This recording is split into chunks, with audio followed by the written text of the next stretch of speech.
আমার ছেলে যখন হুটহাট করে ফ্রেঞ্চ ফ্রাই খাওয়ার জন্য বায়না ধরে তখন আমি এভাবে লোকা ফ্রেঞ্চ ফ্রাইটা তারা বানাই নিই। প্রথমে আমি আলু কেটে নিই, আলু কেটে এখানে বেসন অল্প একটু মরিচের গুঁড়া দিয়ে আমি এটাকে লোকা তেলের ভেজে নিই।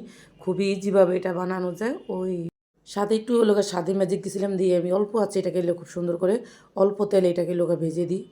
তেল সবার জন্য, সবার স্বাস্থ্যের জন্য ক্ষতিকর, বাচ্চা এমনকি বড় সবার, কিন্তু বাচ্চারা অনেক সময় বায়না ধরে। তো সেই জন্য এর অল্প আছে এটাকে আমি খুব সুন্দর করে লোকা ভেজে দিচ্ছি।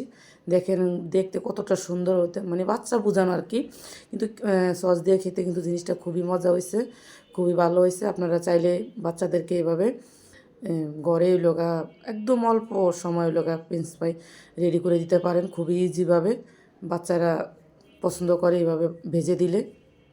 দেখেন কালারটা কত সুন্দর। আর আলু বাচ্চাদের শরীরের জন্য কিন্তু এমনি অনেক উপকারী। যদি এভাবে ভেজে দেন তাহলে বাচ্চারা খুব সুন্দর করে লগা মজা করে খেয়ে নেবে। আমার ভিডিওগুলো যদি আপনাদের কাছে ভালো লাগলে অবশ্যই লাইক শেয়ার কমেন্ট করবেন, আমার ফেসবুক পেজটা ফলো দিবেন। যদি ইউটিউব চ্যানেল থেকে দেখেন অবশ্যই চ্যানেলটা সাবস্ক্রাইবার করে দিবেন।